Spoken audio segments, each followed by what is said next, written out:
Quando observamos fortalezas, edifícios históricos, portos e antigas cidades, é natural perguntar: quem foram as pessoas que deram início à construção destas obras? Neste episódio, vamos viajar entre os séculos XV a XIX para descobrir como começou a construção de Angola durante o período colonial. Vamos conhecer os primeiros centros urbanos, as fortalezas, os portos e as obras que marcaram o desenvolvimento das principais cidades.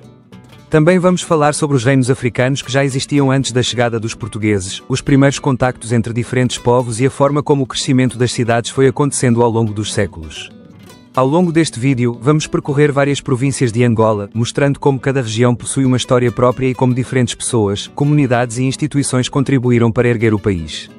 Esta é uma viagem pela história da construção de Angola, desde o século XV até ao século XIX. Ao olhar para muitas das construções futuristas na província do Ombo, percebemos que os edifícios coloniais ainda dão forma à paisagem da cidade. Apesar de hoje estarem bastante degradados pelo tempo, pela guerra e pela falta de manutenção, continuam a ser marcos visíveis. Entre os mais conhecidos estão o prédio da FAPA, o Dang Hotel, o antigo Hotel Ombo e o famoso prédio do Tijolo. Dá para notar que, mesmo naquela época, alguns arquitetos e projetistas já tinham a visão de pensar no futuro e deixar obras que ainda chamam atenção até hoje. Muitos desses prédios foram construídos com técnicas e estilos arquitetónicos que, para a época, eram considerados futuristas e modernos. Muito antes da existência da cidade, a região era habitada pelo povo ovimbundo, organizado em vários reinos, sendo um dos mais importantes o reino do Bailundo. As populações construíam aldeias com casas de adobe, madeira e cobertura de capim, utilizando técnicas tradicionais adaptadas ao clima do Planalto. Após a derrota do Reino do Ombo, a antiga capital, Lepi, também conhecida como Vila Cabral Moncada, ficou parcialmente destruída pelos combates e acabou sendo abandonada por volta de 1904. Alguns anos depois, a construção do caminho de ferro de Benguela chegou à região. A ferrovia tinha como principal objetivo ligar o interior de África ao litoral angolano, facilitando o transporte de minérios da região do Katanga até ao porto do Lubito. Em 1912, a empresa de engenharia Polin e Seu instalou um acampamento de trabalhadores nas proximidades das ruínas de Lepi, junto ao quilómetro 370 da ferrovia. O local passou a receber correspondência vinda do Reino Unido com o nome de Polin Town, Angola, refletindo a forte presença da empresa britânica na construção da linha férrea. Com o passar do tempo, o antigo nome Ombo, ou Ombo, caiu em desuso e deixou de aparecer nos registros da época, fazendo com que a designação original da região fosse temporariamente esquecida. Em 1 de setembro de 1928, o então governador Vicente Ferreira atribuiu à cidade o nome de Nova Lisboa. A decisão foi publicada em boletim oficial, que também previa que a cidade se tornasse a nova capital de Angola. No entanto, esse plano nunca chegou a concretizar-se na prática. Luanda continuou a desempenhar o papel de capital administrativa, embora, oficialmente, Nova Lisboa tenha permanecido como capital de direito da colónia até 1950. Não existia uma cidade planeada nos moldes europeus, mas havia importantes rotas comerciais que ligavam o interior ao litoral. No final do século XIX e início do século XX, Portugal decidiu reforçar a sua presença no interior de Angola. O Planalto do Ombo foi escolhido devido a várias vantagens: clima ameno, altitude superior a 1700 metros, abundância de água, solos férteis, localização estratégica para os transportes. O Ombo foi oficialmente fundado a 8 de agosto de 1912 pelo então governador-geral de Angola, José Norton de Matos. Na época, recebeu o nome de Nova Lisboa, porque havia o projeto de transformar a cidade numa segunda grande capital portuguesa em África. O grande impulso para o crescimento da cidade surgiu com a construção do caminho de ferro de Benguela. A ferrovia ligava o porto do Lubito ao interior de Angola e, mais tarde, à atual República Democrática do Congo e à Zâmbia. Graças a essa ligação, o Ombo tornou-se rapidamente um importante centro de comércio, transportes e desenvolvimento. Desde o início, Nova Lisboa foi pensada para ser uma cidade moderna. As ruas foram desenhadas de forma organizada, com avenidas largas, bairros residenciais, zonas comerciais, jardins, escolas, hospitais e edifícios públicos. Ainda hoje, grande parte desse planeamento pode ser vista na estrutura da cidade. A construção do Ombo contou com o trabalho dos serviços de obras públicas da administração colonial, de empreiteiros locais e de várias empresas portuguesas de engenharia e construção. Entre as décadas de 1940 e 1970, participaram em diversos projetos de infraestruturas em Angola, incluindo obras no Ombo. Além dessas, muitas outras empresas e construtores locais contribuíram para erguer edifícios públicos, habitações e outras infraestruturas. Ao contrário de cidades como Luanda e Benguela, que cresceram junto ao litoral, o Ombo nasceu no interior do país já com um plano urbano bem definido. O desenvolvimento da cidade esteve diretamente ligado ao caminho de ferro de Benguela, que impulsionou a economia e transformou o Ombo num dos principais centros urbanos e económicos de Angola durante o século XX. Mesmo com o desgaste do tempo e os efeitos da guerra, muitos edifícios históricos continuam de pé. São verdadeiros marcos da cidade e ajudam a contar a história da sua evolução, desde o período colonial até aos dias de hoje. Cabinda, nos tempos coloniais, tinha um ritmo próprio de crescimento que misturava imposição externa e adaptação local. A cidade de Cabinda tem uma história diferente da maioria das cidades angolanas. O seu desenvolvimento esteve ligado ao comércio marítimo, à presença portuguesa na costa atlântica e, mais tarde, à exploração dos recursos florestais e do petróleo. Muito antes da fundação da cidade, a região era habitada pelos povos Bakongo, principalmente pelos reinos de Ingoio, Kakongo e Longo. Estes reinos mantinham relações comerciais com povos do interior e com navegadores europeus. As povoações eram constituídas por habitações tradicionais construídas com madeira, barro e cobertura de palha, organizadas junto aos rios e à costa. Os navegadores portugueses chegaram à costa de Cabinda no final do século XV, por volta de 1490. A região onde hoje se encontra Cabinda era formada por pequenos povoados costeiros, habitados principalmente por comunidades dedicadas à pesca, à caça e a outras atividades de subsistência. A partir de cerca de 1530, a localidade ganhou importância como o principal ponto de saída marítima do reino de Kakongo, tornando-se um centro estratégico para o comércio regional. Entre as décadas de 1600 e 1610, comerciantes portugueses interessados no comércio de cobre, marfim e escravos passaram a instalar feitorias no reino de Kakongo. Entre os primeiros arrendatários que se destacaram nesse período estavam Jorge Rodrigues da Costa e Duarte Dias Marques, que desempenharam um papel relevante na organização das atividades comerciais da região. Ao longo dos séculos, Cabinda passou a receber comerciantes de diferentes países europeus. Portugueses, neerlandeses e britânicos instalaram postos comerciais e desenvolveram atividades ligadas à exploração de recursos naturais, como a extração de madeira e a produção de óleo de palma, contribuindo para a expansão do comércio na região. Em 1783, o reino de Angoia uniu-se ao reino de Kakongo e à França para atacar e destruir a fortaleza portuguesa de Cabinda. A ofensiva teve êxito, mas deu início a um período de instabilidade na região. Na época, Cabinda encontrava-se cercada por áreas sob influência francesa, onde o comércio seguia uma dinâmica diferente da existente nos territórios controlados por Portugal. Essa situação manteve-se até ao fim das guerras napoleónicas. Com o enfraquecimento da região, o reino de Angoio entrou num processo de fragmentação política, alterando o equilíbrio de poder em Cabinda. Entre 1827 e 1830, no âmbito do Tratado do Rio de Janeiro, a Armada Imperial Brasileira instalou uma base naval em Cabinda. A presença brasileira contribuiu para enfraquecer o tráfico de escravos na região e acelerou o desaparecimento do reino de Angoio.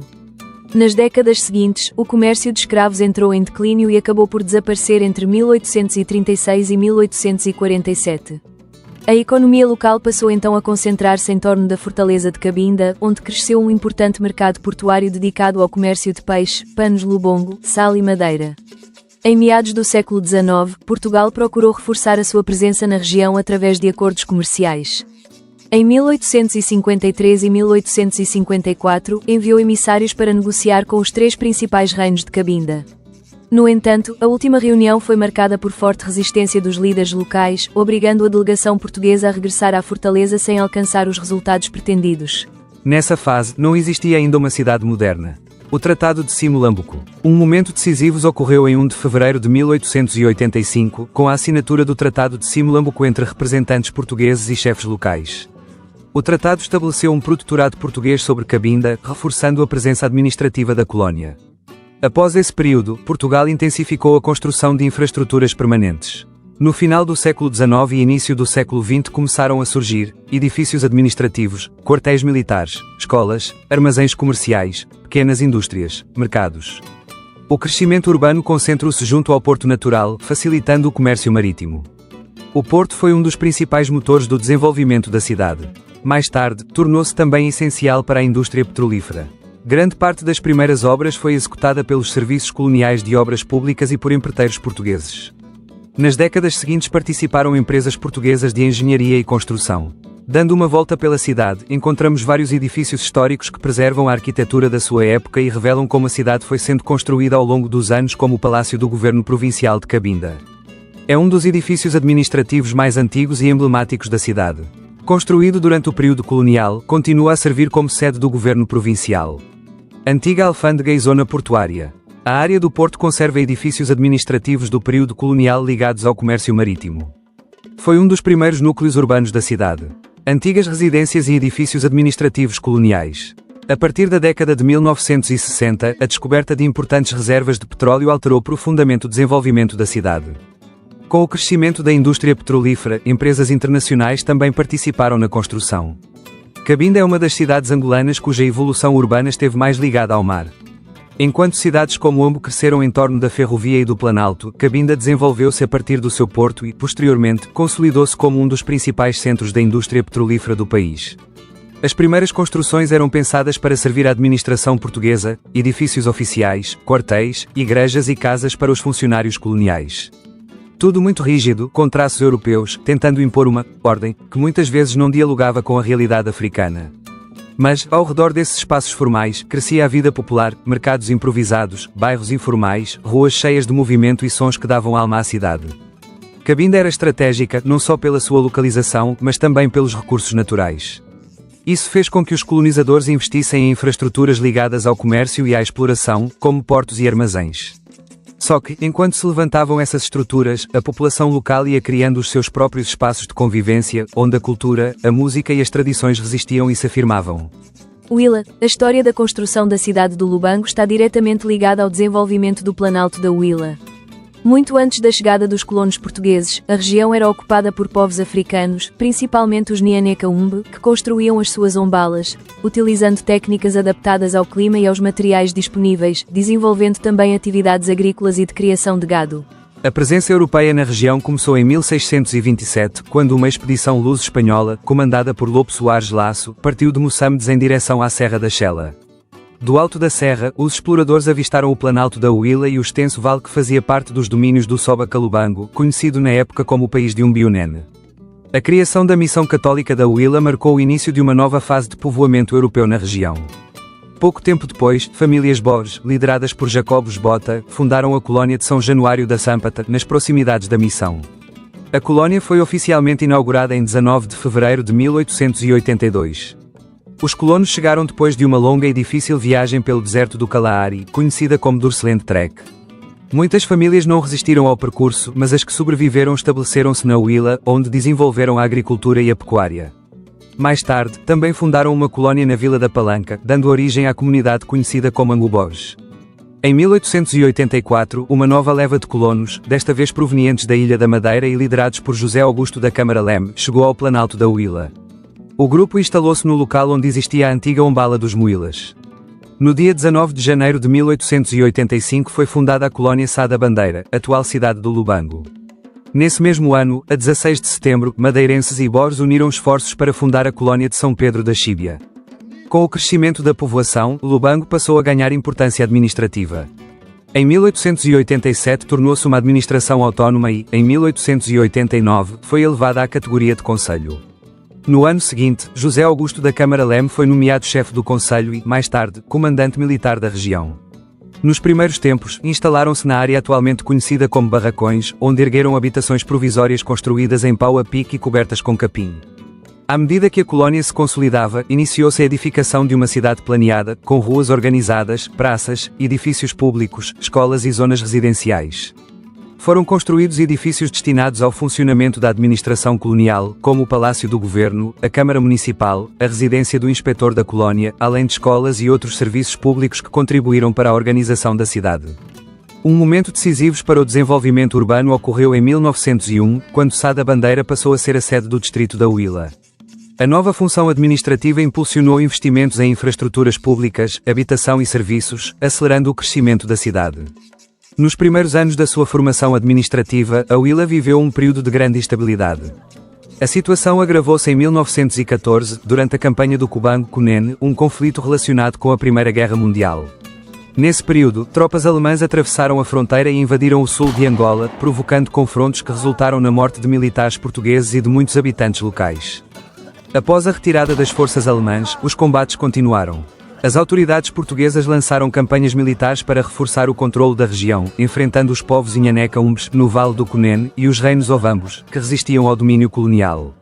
Os confrontos foram extremamente violentos e causaram um elevado número de vítimas entre as populações locais, marcando um dos períodos mais difíceis da história do sul de Angola. Outro marco importante foi a chegada do caminho de ferro de Moçambique, em 1923.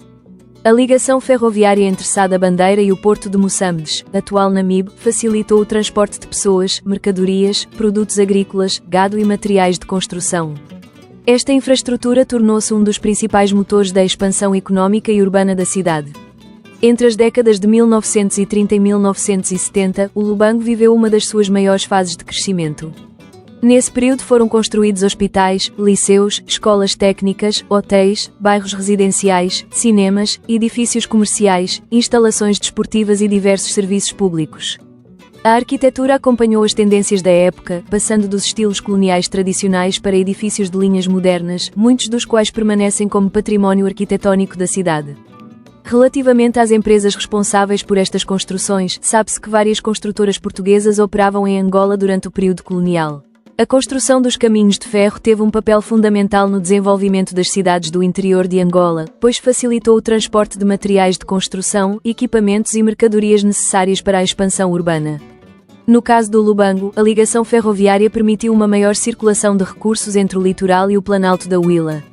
Ao vermos os edifícios como Palácio do Governo da Huila, um dos edifícios administrativos mais importantes da cidade, construído durante o período colonial, representava o centro do poder político e administrativo da então cidade de Sá da Bandeira. A sua arquitetura demonstra a influência dos modelos europeus adaptados ao contexto africano. Hotel Serra da Chela, construído no século XX, tornou-se uma referência da hotelaria na cidade e um exemplo da arquitetura moderna utilizada em Angola durante as décadas de 1950 e 1960. No fundo, a história da construção da Huila é a história de uma convivência forçada, a tentativa de impor um modelo europeu sobre um espaço africano cheio de identidade própria. E é essa mistura que ainda hoje se sente na arquitetura, na organização das cidades e na memória coletiva da província.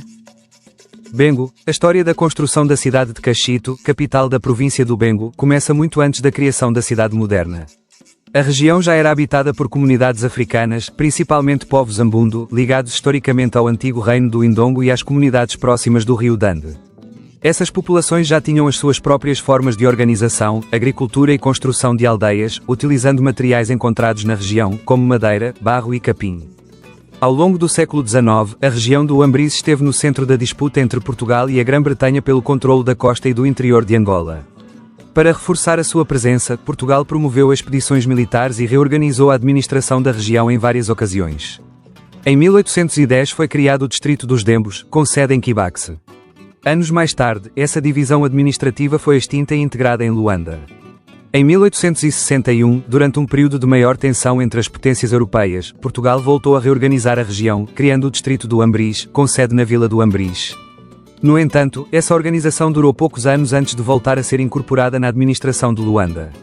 Ao mesmo tempo, as autoridades coloniais incentivaram a criação de propriedades agrícolas nas zonas dos rios Bengo, Zenza, Dande, Onzo e Logi. Esses projetos deram origem a importantes empreendimentos agrícolas que impulsionaram a ocupação e o desenvolvimento econômico da região. Durante esse período também ocorreram fortes confrontos entre as forças portuguesas e as populações dos Dembos, que resistiam à expansão do domínio colonial, ao trabalho forçado e à escravização. As campanhas militares resultaram na destruição de várias povoações e consolidaram o controle português sobre o território. Já no século XX, a região conheceu uma nova fase de crescimento econômico com a criação da Companhia de Açúcar de Angola, CAA, conhecida como Açucareira do Dande. A fábrica tornou-se um dos maiores centros agroindustriais de Angola e impulsionou novos investimentos em infraestruturas, incluindo a construção do ramal do Alto Dande, facilitando o transporte da produção agrícola. O desenvolvimento de Cachito ganhou maior força durante o período colonial, quando começaram a surgir centros administrativos e comerciais com o objetivo de organizar o território e aproveitar o potencial econômico da região. A localização junto ao rio Dande e a proximidade com Luanda foram fatores importantes para o crescimento da povoação. A região destacou-se principalmente pela agricultura, com produção de culturas como café, algodão, mandioca e outros produtos que abasteciam as comunidades locais e os mercados próximos. Com o passar dos anos, a pequena povoação começou a transformar-se num centro urbano. Foram construídos edifícios administrativos, escolas, unidades de saúde, residências, espaços comerciais e estradas que ajudaram a ligar Cachito a outras localidades. A ligação rodoviária entre Cachito e Luanda teve um papel fundamental na expansão da cidade. As estradas facilitaram o transporte de produtos agrícolas, materiais de construção e circulação de pessoas, tornando Caxito um ponto importante entre a capital do país e as regiões do norte de Angola. O desenvolvimento das vias de comunicação permitiu que a cidade ganhasse maior importância económica e administrativa, aproximando produtores, comerciantes e serviços públicos.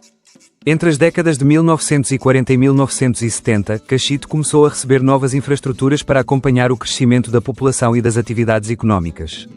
Ao contrário de cidades como Luanda, Lubango ou Huambo, que tiveram grandes projetos urbanos e edifícios de maior dimensão, Caxito desenvolveu-se principalmente como um centro administrativo e agrícola, beneficiando da sua localização estratégica próxima da capital. Pela própria característica arquitetónica dos edifícios mais antigos da região, observa-se que predominavam construções de baixo porte e de menor complexidade estrutural, diferentes dos grandes projetos urbanos. Essas obras provavelmente não exigiam equipas de engenharia de grande dimensão, mas sim técnicas construtivas adaptadas às necessidades administrativas e locais da época. Antiga Câmara Municipal do Ambriz. Situada no município do Ambriz, esta construção representa a antiga administração local portuguesa. O edifício faz parte do conjunto histórico da vila e mostra a importância que o Ambriz teve como ponto costeiro e comercial. Fortaleza do Ambriz. Construída no século XVIII, a fortaleza fazia parte do sistema de defesa e controlo da costa. Hoje é um dos símbolos históricos do município do Ambriz e uma referência da presença colonial portuguesa na região. Casa dos Escravos, Ambriz. Este local está ligado ao período do tráfico atlântico de escravos e faz parte da memória histórica da região. Representa uma fase importante e dolorosa da história de Angola e das relações entre a África e o mundo atlântico. Como capital provincial, Caxito recebeu edifícios ligados ao funcionamento do governo provincial, tribunais, serviços públicos e outras instituições. Estes representam a fase mais recente da construção administrativa do Bengo. Hoje, Caxito representa a ligação entre a história das comunidades locais, a importância agrícola do Vale do Dande e o crescimento administrativo de Angola. A cidade mostra como antigas povoações estratégicas foram evoluindo ao longo do tempo até se tornarem importantes centros urbanos do país. O Bengo foi, portanto, uma província construída com dupla função: servir de suporte logístico e agrícola para Luanda e ser espaço de convivência e resistência cultural das comunidades locais. Os edifícios coloniais ainda hoje contam essa história, mas é nos mercados, nas ruas e nas tradições que se sente a verdadeira alma da província.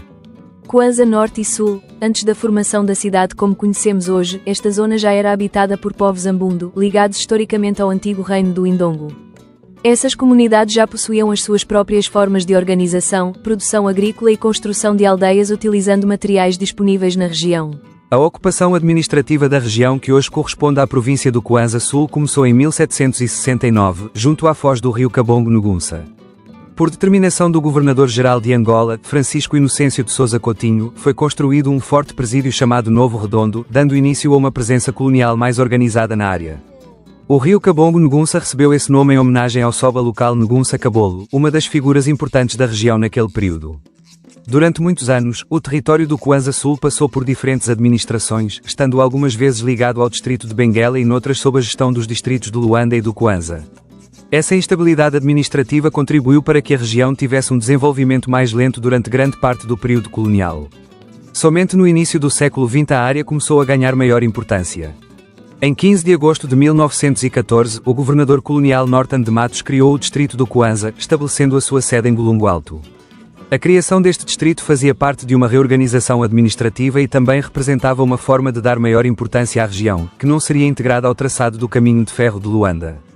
Em 15 de setembro de 1917 o governo colonial decide por dividir o distrito de Kwanza em distrito de Kwanza Norte e distrito de Kwanza Sul, atual província do Kwanza Sul. O crescimento de Indalatando começou a ganhar maior importância entre o final do século XIX e o início do século XX, quando a administração colonial portuguesa começou a instalar serviços e estruturas para organizar a região.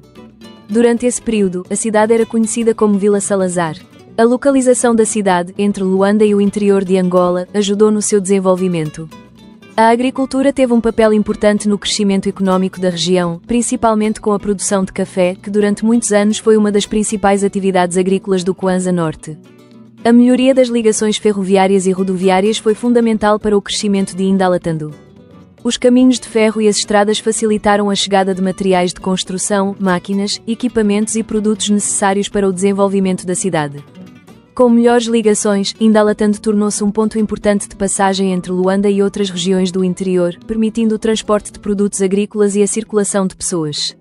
Durante o século XX, principalmente entre as décadas de 1940 e 1970, a cidade começou a receber novas construções para acompanhar o crescimento da população e das atividades económicas. Muitas dessas construções foram promovidas pela administração local e por empresários que investiam nas suas fazendas, explorações agrícolas, estabelecimentos comerciais e unidades industriais. À medida que a atividade económica crescia, aumentava também a necessidade de construir residências, armazéns, escritórios e outras infraestruturas que dessem apoio aos negócios. Grande parte dessas obras procurava proporcionar melhores condições de trabalho e de habitação aos proprietários, gestores e trabalhadores qualificados. Muitos empresários e comerciantes que se estabeleceram em Angola estavam habituados a viver em casas de alvenaria nos seus locais de origem. Por essa razão, investiram na construção de edifícios mais confortáveis e permanentes, em vez de habitações temporárias ou tradicionais, contribuindo assim para o desenvolvimento urbano e para a transformação das cidades. História da construção de Sumbe, Kwanza Sul. A história da construção da cidade de Sumbe, capital da província do Kwanza Sul, está ligada à sua posição junto ao litoral, ao comércio e à ligação entre a costa e o interior de Angola. Antes da formação da cidade moderna, a região já era habitada por comunidades africanas, principalmente povos Ovimbundo e Ambundo, que possuíam as suas próprias formas de organização, agricultura e construção de aldeias. O desenvolvimento urbano de Sumbe começou a ganhar importância a partir do século XVIII, quando a região costeira passou a ter maior movimento comercial e presença administrativa portuguesa. Durante o período colonial, a cidade era conhecida como Novo Redondo. A sua localização junto ao Oceano Atlântico tornou a região estratégica para o comércio, transporte de mercadorias e ligação com outras zonas do território. Com o passar dos anos, principalmente durante os séculos XIX e XX, Novo Redondo começou a receber estruturas que deram origem à cidade organizada. Durante as décadas de 1950 a 1970, a cidade conheceu uma fase de maior crescimento, acompanhando a expansão das infraestruturas que acontecia em várias regiões de Angola. As estradas tiveram um papel importante na construção e expansão de Sumbe, permitindo o transporte de materiais de construção, produtos agrícolas e mercadorias entre o litoral e outras cidades, como Luanda e Benguela. A proximidade do mar também contribuiu para o desenvolvimento da pesca e de atividades comerciais ligadas à economia local. Durante o período colonial, várias empresas portuguesas de construção e engenharia participaram em obras públicas em Angola. Edifícios históricos na província. Palácio do Governo Provincial de Indalatando, um dos principais edifícios administrativos da cidade, construído durante o período colonial. Antigas fábricas do Dondo. O Dondo foi um dos maiores centros industriais de Angola durante o período colonial. Destacam-se os edifícios das antigas fábricas têxteis, de óleo alimentar e outras unidades industriais. Antigos edifícios administrativos de Indalatando. No centro da cidade ainda existem construções coloniais que serviram como repartições públicas, escolas e residências oficiais. Antiga estação ferroviária do Uaco Cumbo, relacionada com o caminho de ferro de Benguela, constitui um importante testemunho do desenvolvimento dos transportes na região. Antigas fazendas coloniais. A província possui várias sedes de antigas fazendas de café, cana-de-açúcar e pecuária, muitas das quais conservam edifícios administrativos, armazéns e residências construídos durante o período colonial. No caso específico de Indalatando e Sumbe, nem sempre existem documentos públicos disponíveis que indiquem quais empresas construíram cada edifício ou obra histórica. Por isso, qualquer ligação entre estas empresas e construções específicas deve ser confirmada através de documentação oficial. Muitas empresas que desenvolviam atividades no Kwanza Norte e no Kwanza Sul tinham as suas áreas de produção na província, mas mantinham as suas sedes ou escritórios de representação em Luanda. Era a partir da capital que eram geridas as operações comerciais, financeiras e administrativas. Por essa razão, muitos dos edifícios empresariais construídos em Luanda refletiam a dimensão e a importância dessas empresas. Sedes administrativas, escritórios e edifícios comerciais eram projetados para representar a força económica dos negócios, enquanto no interior do país concentravam-se as fazendas, fábricas, armazéns e outras infraestruturas dedicadas à produção. Em muitos edifícios antigos de Luanda e de outras províncias, ainda é possível encontrar, na fachada principal ou junto à entrada, o nome da empresa ou instituição proprietária do imóvel. Essas inscrições identificavam o edifício e demonstravam a presença e a importância da empresa na atividade económica da época. Os principais edifícios e monumentos históricos incluem Chalet Araújo, Sumbe, edifício civil do século XIX, classificado como património cultural. É um dos poucos exemplares da arquitetura residencial desse período na cidade. A Fortaleza de Cambambe foi construída em 1604 por forças portuguesas, no contexto da penetração e conquista do interior do território angolano. O Fortim do Quicombo, também conhecido como Quicombo, está localizado na Baía do Quicombo, no município do Sumbe, província do Kwanza Sul. A sua construção teve início em 1645, por ordem do governador de Angola, Francisco de Souto-Maior, numa época marcada por conflitos e pela disputa do controle da costa angolana.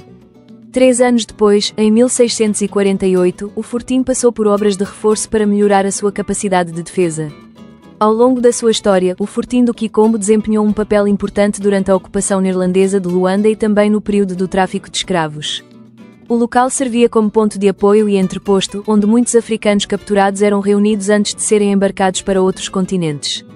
Mesmo com a passagem dos séculos, parte da estrutura do Fortim ainda resiste ao tempo. As suas ruínas foram classificadas como Monumento Nacional em 1924 e, atualmente, fazem parte do Património Histórico de Angola, estando sob responsabilidade do Estado e do Ministério da Cultura. Hoje, o Fortim do Quicombo permanece como um testemunho de um dos períodos mais marcantes da história do país, preservando memórias que ajudam a compreender o passado da região. Antiga estação ferroviária de Indalatando, um dos edifícios históricos ligados ao desenvolvimento da linha férrea e ao crescimento urbano da cidade. Forte de Massangano, construído em 1583, um dos monumentos militares mais antigos de Angola. Lunda Norte e Sul. Antes da chegada e consolidação do domínio colonial português, a região da atual Lunda Sul era habitada por diferentes povos de origem banto, com destaque para os Chocos, Ganguelas e alguns grupos Lubas. Essas comunidades já possuíam formas próprias de organização social e política, desenvolvidas ao longo de vários séculos. No final do século XVI, por volta de 1590, grande parte da região leste de Angola e áreas vizinhas da atual República Democrática do Congo e Zâmbia foram unificadas pelo rei Moanta Gandhi, dando origem ao Reino Lunda, um dos mais poderosos estados africanos da época. A sua sede inicial encontrava-se em Musumba, no sul do atual Congo. Com o crescimento do Reino Lunda, a sua influência expandiu-se por grande parte da região, alterando o equilíbrio de poder com outros reinos vizinhos, como o Reino Macoco e o Reino Jaga Kassange. Com o passar dos anos, especialmente durante o século XVII, o Reino Lunda transformou-se num grande império. No entanto, conflitos internos pela sucessão ao trono da rainha Luégia em Conde provocaram divisões e deram origem a vários estados independentes. Entre eles destacou-se o Reino Lunda Xokwe, com forte influência na região de Luena e Saurimo. No século XIX, o Reino Lunda Xokwe procurou recuperar parte da antiga unidade política Lunda, formando uma nova estrutura de poder. Porém, a expansão colonial europeia alterou profundamente a organização da região. Portugal, Bélgica e Grã-Bretanha disputavam influência sobre os territórios Lunda e realizaram várias incursões militares. Após a Conferência de Berlim, as potências coloniais definiram novas fronteiras e dividiram os territórios tradicionalmente ligados aos Lundas, enfraquecendo os antigos estados africanos e colocando fim ao Reino Lunda Xokwe como entidade política independente. Em 13 de julho de 1895, Portugal criou o Distrito da Lunda, uma nova divisão administrativa para controlar a região. A sede foi inicialmente estabelecida em Saurimo, deixando de lado a antiga importância de Luena. Em 1896, a capital administrativa foi transferida para Malange, onde permaneceu até 1921, ano em que voltou novamente para Saurimo. A atual cidade de Saurimo, que durante o período colonial se chamava Henrique de Carvalho, começou a ganhar importância no final do século XIX. Em 1895, Portugal criou o Distrito da Lunda e escolheu Henrique de Carvalho como capital administrativa. A partir desse momento começaram a surgir os primeiros edifícios públicos, como a administração, quartéis militares, escolas, residências e outros serviços essenciais. Com o passar dos anos, especialmente entre as décadas de 1940 e 1970, a cidade continuou a crescer. Foram construídos hospitais, tribunais, correios, bairros residenciais, novas estradas e o aeroporto, transformando Saurimo num dos principais centros administrativos do leste de Angola. A história da cidade do Dundo começou em 1912, quando foram descobertas importantes jazidas de diamantes na região. No início existia apenas um pequeno acampamento para apoiar os trabalhos de exploração. Graças a esse investimento, o Dundo tornou-se uma das cidades mais modernas do nordeste de Angola durante o período colonial. Ao darmos uma volta à província encontramos o Museu Regional do Dundo. Inaugurado em 1936 e ampliado nos anos seguintes pela Diamang. É um dos museus mais importantes de Angola, reunindo coleções de arqueologia, etnografia, geologia e história da região. No centro de Saurimo ainda existem edifícios antigos que serviram como repartições públicas, estabelecimentos comerciais e residências, muitos deles construídos entre as décadas de 1930 e 1960. Para as empresas responsáveis pela construção desses edifícios, esta fase foi marcada por grandes desafios, conquistas e pela necessidade de adaptação às características da região. Construir nas Lundas exigia enfrentar as dificuldades de acesso, transporte de materiais, condições climáticas e a distância dos grandes centros urbanos. Mesmo assim, essas empresas conseguiram desenvolver projetos que transformaram a paisagem das cidades e contribuíram para o crescimento administrativo, social e econômico da região. Curiosidade: ao contrário de cidades como Luanda, Benguela ou Lubito, o Dund foi praticamente construído pela Diamang, Companhia de Diamantes de Angola. A empresa planeou bairros, escolas, hospital, aeroporto, museu, redes de água e eletricidade, transformando a cidade num dos maiores exemplos de urbanismo empresarial em Angola. Em resumo, a história da construção destas duas províncias seguiu caminhos diferentes. Saurimo cresceu como um importante centro administrativo. Ainda hoje, muitos dos edifícios históricos dessas cidades mostram como a mineração teve um papel fundamental no desenvolvimento urbano da região. A história da construção das Lundas mostra uma província marcada pela riqueza mineral, mas com cidades que nasceram de forma prática e contida, sem o brilho arquitetónico das grandes urbes coloniais. O que dava vida às Lundas não eram os edifícios imponentes, mas sim o movimento das comunidades. Namibe, a história da construção da cidade do Namibe, antiga Moçambique, está muito ligada ao mar, ao comércio, à agricultura, ao caminho de ferro e ao desenvolvimento das atividades económicas no sul de Angola. Antes de existir a cidade como conhecemos hoje, a região já era habitada por vários povos, entre eles os Mucubais, Hereros e outros grupos locais, que viviam principalmente da criação de gado e de atividades adaptadas às condições do deserto. As suas comunidades construíam as suas habitações utilizando os recursos disponíveis na região. A presença portuguesa teve início nos anos de 1486. O processo de povoamento europeu na região do Namibe começou em 24 de setembro de 1839, quando uma expedição liderada pelo capitão Pedro Alexandrino da Cunha chegou a uma zona conhecida como Coroca ou Angra das Duas Aldeias.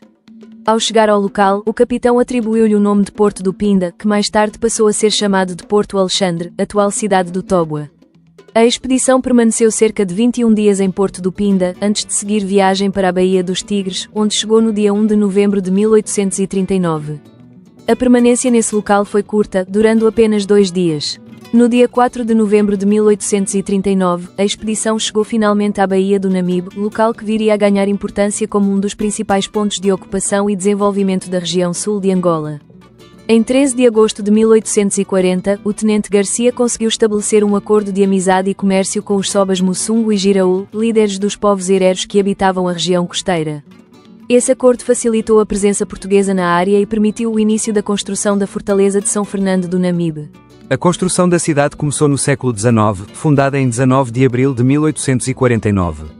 Em 1849, chegaram ao litoral sul de Angola grupos de colonos portugueses, muitos deles vindos da Ilha da Madeira, que se instalaram na região da antiga Baía de Angra do Negro. Em 1854, Portugal decidiu reforçar a sua presença em Porto Alexandre, atual Tóboa, que anteriormente era conhecido como Porto do Pinda. A decisão surgiu depois da passagem pelo local do explorador britânico James Edward Alexander, que registou a região e associou o seu nome à antiga aldeia herero existente na Baía. A ocupação portuguesa começou com a criação de uma pequena colónia militar, que recebeu a categoria de vila em 1855. Alguns anos mais tarde, em 1860, chegaram à região vários portugueses provenientes do Algarve, com experiência na atividade pesqueira. Esses novos habitantes impulsionaram o desenvolvimento da pesca e ajudaram a transformar Porto Alexandre numa importante vila piscatória. No mesmo período, foi também criada a Vila de São Martinho dos Tigres, outro ponto ligado à atividade pesqueira da região, que acabou por ser abandonado após 1975. Com o crescimento da povoação, nasceu a cidade de Moçambique, que começou a receber as primeiras construções organizadas, como casas de habitação, edifícios administrativos, igrejas, armazéns comerciais e estruturas de apoio à atividade militar e ao comércio. A proximidade com o mar teve um papel importante, pois permitiu o desenvolvimento do porto e facilitou a ligação da cidade com outras regiões. Entre o final do século XIX e o início do século XX, Moçambique começou a crescer com o desenvolvimento da pesca, agricultura, criação de gado e comércio. A construção de grandes infraestruturas mudou a imagem da cidade. O porto do Namibe tornou-se uma importante ligação para a entrada e saída de mercadorias. O caminho de ferro de Moçambique aproximou o litoral das regiões do interior, facilitando o transporte de pessoas, produtos agrícolas e recursos minerais. A construção de estradas e pontes ajudou a integrar a cidade com outras zonas do sul de Angola. E as empresas ligadas a essas construções tiveram um papel importante no desenvolvimento do Namibe, participando na execução de obras públicas, infraestruturas de transporte, edifícios administrativos e projetos de apoio às atividades económicas da região. Essas empresas enfrentaram vários desafios, como a distância dos centros de fornecimento, as condições do clima desértico, a necessidade de transportar materiais por longas distâncias e a adaptação das técnicas de construção ao ambiente local. Mesmo com essas dificuldades, contribuíram para transformar a cidade, criando estruturas que até hoje fazem parte da paisagem urbana e da história do Namibe. Estas obras fizeram com que o Namibe se tornasse um importante centro económico e de ligação entre o litoral e o interior. Ao veres algumas obras de arte na cidade, como o Cine Studio está localizado na província do Namibe, na cidade de Moçambique. Tem uma história marcante. Começou a ser construído em 1973, mas ficou inacabado durante quase 50 anos devido à Guerra Civil. Foi finalmente inaugurado em 2025, tornando-se um símbolo cultural e arquitetónico da região.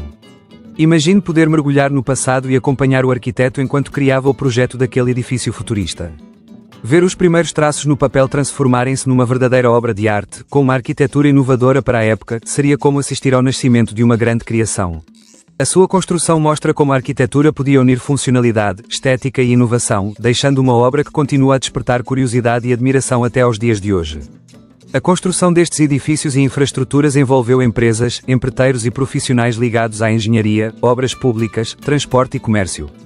Cada obra representava um grande desafio, principalmente devido às condições da região, como a distância dos grandes centros, as dificuldades de transporte de materiais, a falta de algumas infraestruturas de apoio e as características do clima do Namibe. Ao longo dos anos, a construção da cidade também esteve ligada aos diferentes contextos sociais e históricos da época. Em determinados períodos, existiram formas de trabalho forçado e exploração laboral associadas às grandes obras e atividades económicas coloniais, uma realidade que marcou parte da história da construção em Angola. A cidade não foi construída de um dia para o outro. Cada edifício, cada estrada, cada ponte e cada casa foram sendo levantados gradualmente ao longo de décadas, com o esforço de diferentes trabalhadores, técnicos e comunidades.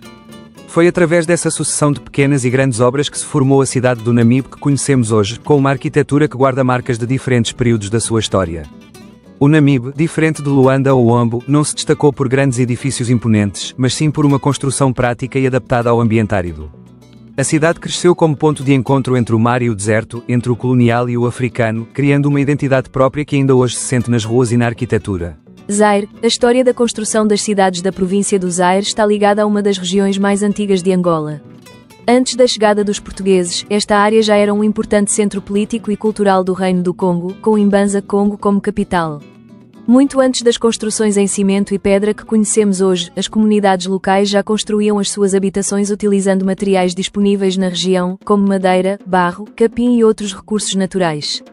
Imbanza Congo era uma grande povoação organizada, com espaços destinados à administração do reino, habitação, comércio e atividades religiosas. Entre 1482 e 1483, o navegador português Diogo Cão chegou à foz do rio Congo durante uma das suas viagens de exploração, entrando em contacto com várias comunidades ribeirinhas e estabelecendo os primeiros contactos europeus com o Reino do Congo. Diogo Cão foi uma figura importante no início dos contactos entre os portugueses e os reinos africanos da região. A sua chegada à foz do rio Congo, no século XV, abriu caminho para novas relações diplomáticas, comerciais e culturais entre Portugal e os Estados africanos. Anos mais tarde, essa presença portuguesa avançou para outras regiões, incluindo Luanda, onde Paulo Dias de Novaes fundou a vila de São Paulo de Luanda em 1576. Durante essa primeira aproximação, Diogo Cão deixou alguns representantes portugueses no território e levou consigo alguns membros da nobreza congolesa para Portugal, onde puderam conhecer a cultura e a organização portuguesa da época. Alguns anos depois, em 1485, Diogo Cão regressou ao Congo acompanhado pelos nobres que tinham viajado para Portugal. Esse contacto abriu caminho para uma aproximação entre as duas partes. Em 1491, o rei Nzinga Incum foi batizado e passou a ser conhecido como João I do Congo. Outros membros importantes da corte, incluindo líderes de províncias como Soio, também aderiram ao cristianismo. Com o regresso de alguns congoleses que tinham aprendido a língua portuguesa e novos conhecimentos em Portugal, começaram a surgir escolas e centros de ensino no Reino do Congo. A relação entre portugueses e congoleses trouxe mudanças políticas, culturais e económicas. Ao mesmo tempo, o Reino do Congo continuava a expandir a sua influência através de conflitos com povos vizinhos, e o comércio de pessoas escravizadas tornou-se uma das principais atividades económicas ligadas às relações comerciais da época. Com a chegada dos portugueses, a cidade começou a receber novas construções influenciadas pela arquitetura europeia, principalmente residências, edifícios administrativos e estruturas ligadas ao comércio. Durante os séculos seguintes, foram construídos edifícios que marcaram a presença portuguesa na região, como o antigo Palácio dos Reis do Congo. Localizado em Mbanza, Congo, era a área ligada à residência e administração dos antigos soberanos do Reino do Congo. Embora muitas estruturas originais tenham desaparecido com o tempo, o espaço mantém grande valor histórico. Museu dos Reis do Congo. Construído em Mbanza, Congo para preservar objetos e memórias relacionadas com a história do Reino do Congo. O edifício tornou-se um ponto de referência cultural da cidade. A construção dos edifícios históricos do Zaire envolveu diferentes períodos e formas de trabalho. No início, as construções do Reino do Congo utilizavam técnicas tradicionais com materiais locais. Mais tarde, com a chegada dos portugueses, surgiram construções em pedra, cal e outros materiais trazidos ou produzidos na região. Durante o período colonial, empresas de construção, empreiteiros e trabalhadores locais participaram na criação de estradas, edifícios públicos, portos e outras infraestruturas. Cada edifício construído ao longo dos séculos representa uma parte da evolução do Zaire, desde a antiga capital do Reino do Congo até às cidades modernas que hoje fazem parte da província. Hoje, caminhar pelas cidades do Zaire é observar diferentes fases da história, as marcas do antigo Reino do Congo, os edifícios do período colonial e as novas construções que representam o crescimento moderno da província. A história da construção do Zaire mostra como uma região com uma forte herança histórica foi sendo transformada ao longo dos séculos através do trabalho de diferentes povos, empresas e gerações. Malange. A cidade de Malange começou a ser construída a partir de meados do século XIX, fundada em 1868, quando os portugueses transformaram um entreposto comercial em povoado. O crescimento urbano consolidou-se com o caminho de ferro em 1909 e a elevação à cidade em 1932, tornando-se centro administrativo e económico da região. 1843 a 1852, comerciantes portugueses estabeleceram-se junto às povoações da Capopa, aproveitando o ponto de passagem para caravanas rumo ao Dondo. Em 1857, foi criado em Malange um posto militar, presídio, marcando o início de uma presença administrativa mais organizada na região. Alguns anos depois, em 1862, após o fim da Terceira Guerra do Cassange, foi construído o Forte de Malange, reforçando a presença portuguesa no território. Entre 1867 e 1868, a antiga localidade conhecida como Feira de Malange foi elevada à categoria de vila e passou a receber a sede do Conselho Administrativo. Nessa altura, a grafia do nome foi oficialmente alterada para Malange, designação que permanece até aos dias atuais. O caminho de ferro de Ambaca, iniciado em 1886, só chegou a Malange em 1909, ligando a cidade a Luanda. Essa ligação impulsionou o crescimento populacional e económico, facilitando o transporte de café, algodão e outros produtos agrícolas. Entre as décadas de 1920 e 1970, Malange recebeu sucessivas ondas de colonos portugueses, o que impulsionou a formação de um núcleo urbano sólido. No período pós-Segunda Guerra Mundial, a cidade beneficiou de fortes investimentos públicos e privados, destacando-se empresas como a Cotonang, dedicada ao algodão. Malange nasceu como ponto estratégico de comércio e defesa, transformando-se em centro urbano e económico vital para Angola. No final do século XIX, Malange já era paragem habitual de exploradores europeus e africanos, atraídos pelo comércio de borracha, marfim e produtos agrícolas. Edifícios históricos da cidade de Malange. Antiga Estação dos Caminhos de Ferro de Malange. A chegada do caminho de ferro teve um papel fundamental no crescimento da cidade. Estas construções mostram a expansão urbana de Malange durante o século XX. Malange também conserva algumas construções ligadas ao comércio e às famílias que participaram no desenvolvimento económico da região. Muitas dessas casas foram construídas próximas das principais ruas comerciais e refletem a arquitetura urbana da época. A economia de Malange esteve durante muitos anos ligada à agricultura, principalmente ao café, algodão e produtos alimentares. Por isso, foram construídos armazéns, escritórios comerciais e estruturas de apoio ao transporte da produção. A construção destes edifícios envolveu empresas de construção, empreiteiros, engenheiros e trabalhadores. A cidade de Malange que conhecemos hoje. Estes edifícios são testemunhos de uma época em que a arquitetura, o comércio e a administração contribuíram para transformar Malange num dos principais centros urbanos do interior de Angola. Malange é símbolo de resistência, cultura e riqueza natural.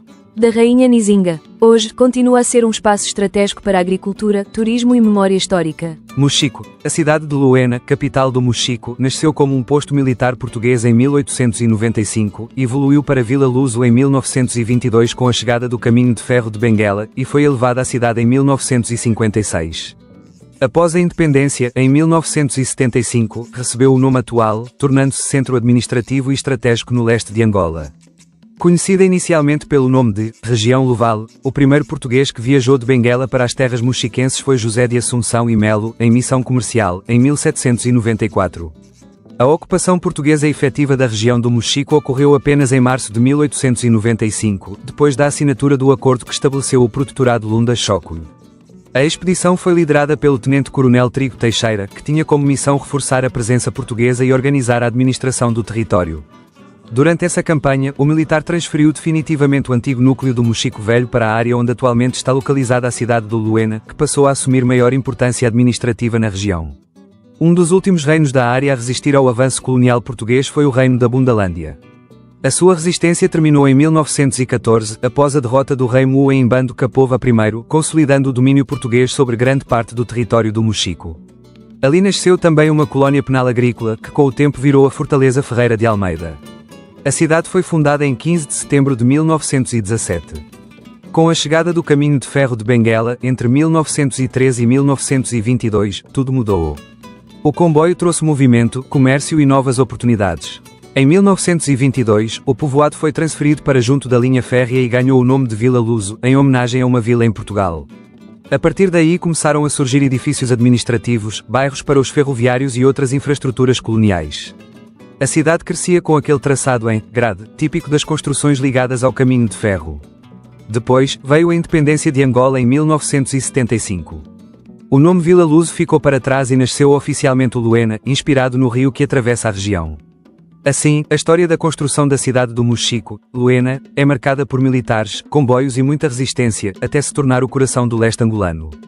Os edifícios antigos na cidade como Palácio do Comércio, antiga Associação Comercial, o edifício que acolheu a Associação Comercial de Vila Luso. Após a reconstrução, passou a desempenhar novas funções administrativas. É um dos melhores exemplos da arquitetura colonial preservada no Luena. Hotel Luena, antigo Hotel Luso. Um dos hotéis mais importantes do leste de Angola. Projetado durante o período colonial e posteriormente recuperado. Antigo Cine Teatro Luena. Inaugurado em 1956. Durante décadas foi um dos principais espaços culturais da província e foi posteriormente recuperado. Empresas civis que deram uma nova cara ao Mochico, trouxeram investimentos, criaram infraestruturas modernas e ajudaram a transformar o espaço num verdadeiro centro urbano. Isto mostra mais uma vez como as empresas de construção ao longo dos anos deixaram a sua marca na cidade. Uíge. A cidade do Uíge começou a ganhar forma em 1917, foi fundada no mesmo ano no dia 6 de abril, quando os portugueses instalaram um posto militar na zona do Candombe. O Soba Banzo aceitou a ideia, acreditando que isso traria mais comércio para a região. Esse posto militar acabou sendo o marco inicial da cidade. A criação de um novo centro administrativo na região onde hoje se encontra a cidade do Uíge começou por iniciativa do governador colonial Massano de Amorim. Em 1916, o governador enviou o alferes Tomás Berberão ao encontro do Soba Banzo, líder do povoado do Candombe, atualmente conhecido como Candombe Velho, com a missão de negociar a instalação de um posto militar na região. O Soba Banzo aceitou a proposta, acreditando que a presença do posto poderia contribuir para o crescimento das trocas comerciais e trazer maior movimento econômico para a área.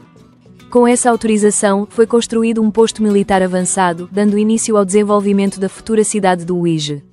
Com o tempo, o núcleo urbano cresceu em volta do bairro Candombe Velho, e logo comerciantes civis começaram a chegar, dando mais vida ao lugar. Em 1923, o Uíge já tinha importância administrativa e foi se expandindo cada vez mais. Nos anos 1940 e 1950, o café transformou o Uíge numa das regiões mais ricas de Angola. Em 1955, a cidade passou a chamar-se Vila Marechal Carmona, em homenagem ao presidente português Oscar Carmona, e no ano seguinte foi elevada oficialmente a cidade. Mas não foi só o governo português que construiu, muitas das obras que mudaram a cara do Uíge vieram de comerciantes e empresários ligados à província. Essa mistura de construções militares, administrativas e civis mostra como diferentes forças ajudaram a dar forma ao espaço urbano. A cidade do Uíge, antiga Carmona, possui um conjunto importante de edifícios coloniais construídos sobretudo entre as décadas de 1940 e 1970, impulsionados pela economia do café. Os principais edifícios antigos e históricos são Casa da Cultura do Uíge, Casa Térrea. Um dos edifícios mais antigos da cidade. Construído entre o final do século XIX e o início do século XX, durante a expansão cafeeira. Em 2025 foi oficialmente classificado como Património Histórico-Cultural de Angola. Edifício do antigo Banco de Angola. Construído para servir a economia do café. Destaca-se pela fachada simétrica e pelo pórtico central monumental. Rádio Clube do Uíge, um dos melhores exemplos da arquitetura moderna da cidade. Projetado pelo arquiteto Simões de Carvalho. As construções de caráter administrativo eram realizadas pelo governo português, refletindo a presença colonial na região. Paralelamente, outras obras surgiram pelas mãos de comerciantes e empresários que mantinham fortes ligações com a província. Essa diversidade de iniciativas mostra como diferentes agentes, militares e civis, contribuíram para moldar o Uíge, revelando a importância das empresas privadas na transformação e no fortalecimento da vida urbana da província. Benguela é uma das cidades mais antigas de Angola. Foi fundada em 17 de maio de 1617 pelos portugueses como porto comercial, servindo de ligação entre o interior e o Atlântico. No início, ergueram fortificações e a cidade começou a crescer junto à costa. A história de Benguela começou ainda no século XVI, quando, a partir de 1578, os portugueses estabeleceram uma primeira presença em Benguela a Velha, localizada na região da atual Porto Ambuim.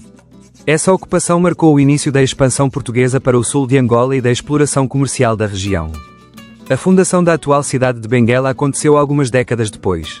Em 11 de abril de 1617, uma expedição liderada por Manuel Cerveira Pereira, então governador e capitão-general de Angola, partiu de Luanda com cerca de 130 homens numa frota naval. Depois de seguir pela costa, chegou à Baía das Vacas, também conhecida como Baía de Santo António, no dia 17 de maio do mesmo ano. Nesse local foi construída uma fortaleza, que mais tarde recebeu o nome de Forte de São Felipe de Benguela. Ao redor da fortificação nasceu uma povoação que se tornou a sede da nova capitania de Benguela, criada para controlar os territórios portugueses no sul de Angola. Inicialmente, o povoado era conhecido como Umbaca, mas após acordos de amizade e comércio com o reino de Benguela, passou a adotar o mesmo nome da região. Em 1641, Benguela foi ocupada pelas forças da Companhia Neerlandesa das Índias Ocidentais, que permaneceram na cidade até 1648. Nesse ano, uma expedição portuguesa liderada por Rodrigues Castelhano, seguindo ordens de Salvador Correia, recuperou o controle da cidade. Após a reconquista, Benguela voltou a assumir importância como um dos principais pontos administrativos portugueses em Angola. Nos anos seguintes, a cidade enfrentou vários conflitos. O Forte de São Felipe foi reconstruído e ampliado em 1661 e restaurado novamente em 1694. Porém, em 1705, uma esquadra francesa atacou Benguela, destruindo grande parte da povoação. A reconstrução da cidade prolongou-se entre 1710 e 1733. O forte voltou a ser restaurado em 1710 e reformado em 1769, funcionando posteriormente como prisão e depósito de degradados até ao início do século XX. Durante o século XVIII, Benguela começou a recuperar a sua importância. Em 1772 foi construído o edifício da Câmara, que mais tarde passou a servir oficialmente como sede municipal. O Hospital Real, atual Hospital Geral de Benguela, já existia desde 1674, mas precisou de ser restaurado após a destruição provocada pelo ataque francês de 1705. Ao longo do século XIX, a cidade passou por novas transformações administrativas e urbanas. Em 1835 foi criada a Câmara Municipal, contribuindo para uma maior organização da vida local. Apesar disso, Benguela ainda era descrita como uma pequena povoação, com ruas simples e construções de adobe próximas ao forte. A mudança mais significativa aconteceu a partir da década de 1880, quando Benguela iniciou uma fase de modernização.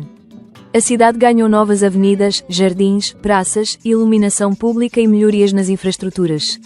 Foram construídas pontes ferroviárias sobre os rios Cavaco e Catumbela, instalada uma linha telefónica até Catumbela e realizadas obras de abastecimento de água. Nos séculos XVII e XVIII, o comércio de escravos e produtos agrícolas movimentava a região. Mais tarde, no século XIX, ganhou força com a exportação de cera, marfim e café. Com esses investimentos, Benguela transformou-se numa das cidades mais importantes de Angola, destacando-se pelo seu crescimento urbano, pela atividade comercial e pela ligação estratégica ao litoral e ao interior através das novas infraestruturas. A grande virada veio em 1903, com a construção do Caminho de Ferro de Benguela, CFB. A linha férrea ligava o porto do Lubito ao interior e às minas do Congo, trazendo novos bairros, edifícios administrativos e muito movimento comercial. Antes da independência, a construção e desenvolvimento urbano de Benguela estiveram ligados a empresas coloniais portuguesas e estrangeiras, com destaque para companhias de comércio de escravos, casas comerciais de origem brasileira e portuguesa e, mais tarde, empresas ligadas ao Caminho de Ferro de Benguela, CFB, como George Pauling Co. e Norton Griffiths Co. Companhias de exportação agrícola e comercial, século XIX, que expandiram o núcleo urbano. Empresas ferroviárias britânicas e italianas, século XX, responsáveis pela modernização e pela ligação ao interior. Muitas empresas desses países participaram na construção da cidade. O crescimento do comércio foi dando origem a vários edifícios que refletiam a cultura e o estilo dos seus proprietários. Muitos desses comerciantes não eram portugueses e isso trouxe diversidade à arquitetura da cidade. Cada construção carregava um pouco da identidade de quem a financiava, mostrando como Benguela se formou a partir de diferentes influências e presenças empresariais.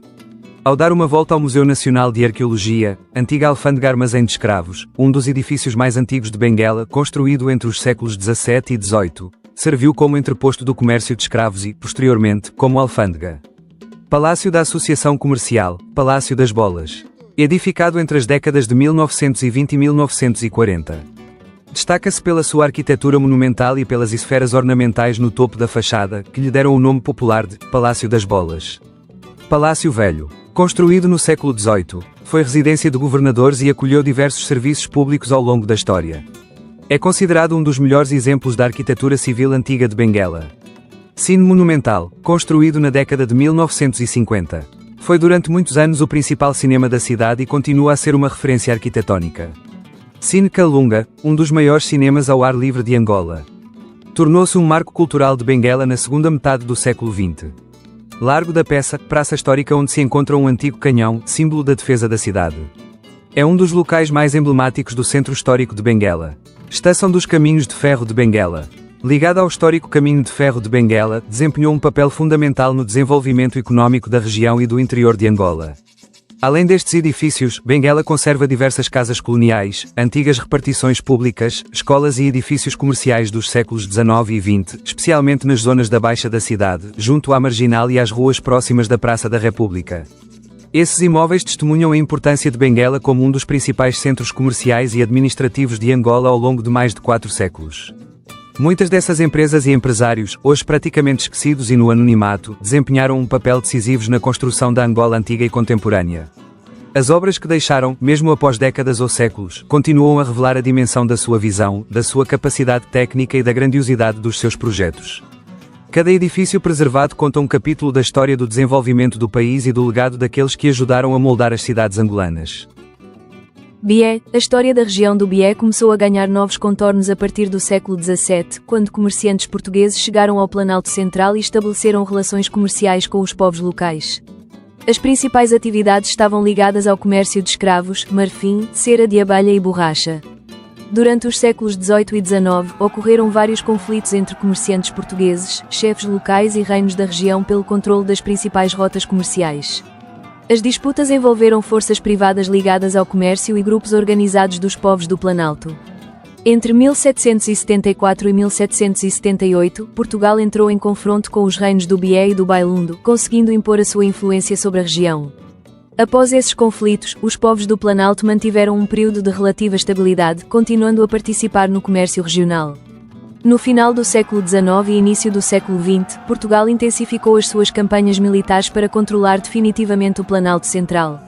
Um dos principais conflitos desse período foi a Segunda Guerra Luso-Ovimbundo, 1890 a 1904, que envolveu os reinos ovimbundos, principalmente o Bailundo, Ombo e Bié, contra as forças portuguesas. O conflito foi motivado pela disputa pelo controle das rotas comerciais e pelas mudanças no comércio da borracha. Com a vitória portuguesa, os reinos do Planalto Central perderam grande parte da sua autonomia, embora algumas regiões continuassem a resistir ao domínio colonial. A organização administrativa do Bié começou em 1902, com a criação do Conselho do Bié, que ficou ligado ao distrito de Benguela. Mais tarde, em 2 de janeiro de 1922, foi criada a Câmara Municipal do Cuito. No mesmo ano, através do Decreto número 134, de 1 de maio de 1922, ano da fundação da cidade, o governador Norton de Matos criou oficialmente o distrito do Bié. O primeiro governador da nova unidade administrativa foi Manuel Espregueira Góes Pinto, iniciando uma nova fase na organização política e administrativa da região. Fala-se também do Rei Vi, líder dos Ovimbundo, e sua esposa Kaanda, de origem Songo, foram figuras centrais na formação da cidade. O Planalto do Bié virou um centro agrícola e comercial, com arroz, café, carne e cera circulando para várias partes. No início do século XX, a chegada do Caminho de Ferro de Benguela aproximou o Cuito do litoral e deu ainda mais força ao comércio. A cidade foi moldada por comerciantes e empresas coloniais ligadas ao comércio e à hotelaria, como a família Girão com o famoso Hotel Girão, e companhias agrícolas e comerciais como a firma Campos de Oliveira, Campol, que tinham forte presença no Planalto. Essas iniciativas privadas, muitas vezes mais visíveis que as obras oficiais, deram forma ao espaço urbano inicial, impulsionava as empresas de construção a construírem a cidade não na mesma dinâmica que Luanda. Antes de 1975, a cidade manteve o nome Silva Porto. Depois, recuperou o nome tradicional, Cuito. Mas os anos seguintes não foram fáceis. Durante a Guerra Civil, a cidade sofreu destruição pesada, especialmente no cerco de 1993, quando milhares perderam a vida. Muitos dos edifícios da cidade acabaram destruídos por causa dos conflitos armados. As empresas que participaram na construção tinham seus documentos guardados nas administrações da província, mas com a independência e a guerra, grande parte desses arquivos se perdeu. Isso deixou um vazio sobre quais empresas realmente estiveram presentes na formação da cidade. Na cidade encontramos alguns edifícios antigos como o Palácio do Governo Provincial do Bié, um dos edifícios administrativos mais antigos e emblemáticos da cidade. Estação dos Caminhos de Ferro de Benguela, CFB, Coito. Construída para servir o histórico Caminho de Ferro de Benguela. Teve um papel essencial no transporte de passageiros e mercadorias entre o litoral e o interior de Angola. Antigo Hospital do Coito. Construído durante o período colonial. Foi uma das principais unidades de saúde da região central de Angola. Edifício dos Correios e Telecomunicações. Antiga estação dos serviços postais e telegráficos. Conserva características da arquitetura administrativa portuguesa. No centro do Coito ainda existem diversas moradias e edifícios comerciais construídos entre as décadas de 1940 e 1970, representando a arquitetura característica da época. Monumento ao fundador de Silva Porto. Homenageia o explorador português António Francisco Ferreira da Silva Porto, cujo nome foi dado à cidade até à independência. Em Portugal, parte desses registros ainda se encontra preservada nos arquivos nacionais. No entanto, muitos documentos permanecem sem digitalização e, por isso, não estão disponíveis para consulta pública pela internet. Ainda assim, é inegável o papel fundamental dessas empresas, foram elas que impulsionaram grande parte das obras de construção e contribuíram decisivamente para moldar a paisagem urbana das cidades angolanas. O legado do seu trabalho contínuo visível nos edifícios que resistiram ao tempo e que hoje fazem parte da história arquitetónica de Angola. Hoje, o Coito carrega a memória de séculos de comércio, colonização e guerra, mas também a força de quem conseguiu reerguer a cidade e mantê-la como coração do Bié. Quando Cubango, antes da chegada e consolidação do domínio colonial português, a região que hoje corresponde ao Quando Cubango esteve ligada a diferentes poderes africanos. Antes da colonização, a região era habitada por povos San, Khoisan, e depois pelos Bunda, Luchiasi e Ganguela, que viviam do pastoreio, agricultura e comércio local. Entre os principais destacaram-se o Império Monumutapa, que exerceu influência sobre as rotas comerciais e comunidades locais até ao século XVI, e posteriormente o Império Lunda, cuja influência chegou à região até ao século XVII. Com a divisão do poder Lunda e o surgimento do Estado Lunda Chokwe, os povos ganguelas estabeleceram alianças com os Chokos, formando uma relação de cooperação política que permaneceu durante vários anos. A resistência dos ganguelas e os conflitos com Portugal no século XIX, os ganguelas fortaleceram a sua organização política, especialmente durante o reinado de Moene Vunong, período marcado por crescimento económico e maior autonomia do chamado País dos Ganguelas. Porém, a expansão das potências europeias mudou o equilíbrio da região. Após a Conferência de Berlim, os territórios junto às bacias dos rios Coito, Conaval, Cunene e Cubango foram divididos entre Portugal, Alemanha e Grã-Bretanha, aumentando a disputa pelo controle dessas áreas. Essa nova realidade levou os ganguelas a entrarem em conflito com as forças coloniais europeias. Durante o século XIX, ocorreram vários confrontos contra portugueses, alemães e britânicos. Apesar da inferioridade militar, as forças lideradas por Moene Vunong conseguiram oferecer forte resistência e estabelecer alianças com outros reinos da região, como os de Cubango e Coama. Em 1886, Moene Vunong foi gravemente ferido numa batalha contra as tropas portuguesas. O líder conseguiu regressar a Menong, então centro político dos ganguelas, mas acabou por falecer devido aos ferimentos, enfraquecendo a resistência organizada da região. A presença colonial e os conflitos internacionais. Após a morte de Moene Vunong, Portugal reforçou a sua presença no território. Uma missão de exploração liderada pelo Major Alexandre de Serpa Pinto percorreu a região e estabeleceu o Forte Moene Vunong, símbolo da expansão administrativa e militar portuguesa. Anos mais tarde, durante a Primeira Guerra Mundial, a região voltou a ser palco de conflitos. Em 31 de outubro de 1914, tropas alemãs atacaram o forte de Quangar, onde estavam estacionadas forças portuguesas, num episódio conhecido como Massacre do Quangar. Em 1915, Portugal conseguiu afastar as forças alemãs da região do Cunene e do Quando Cubango. Organização administrativa do Quando Cubango.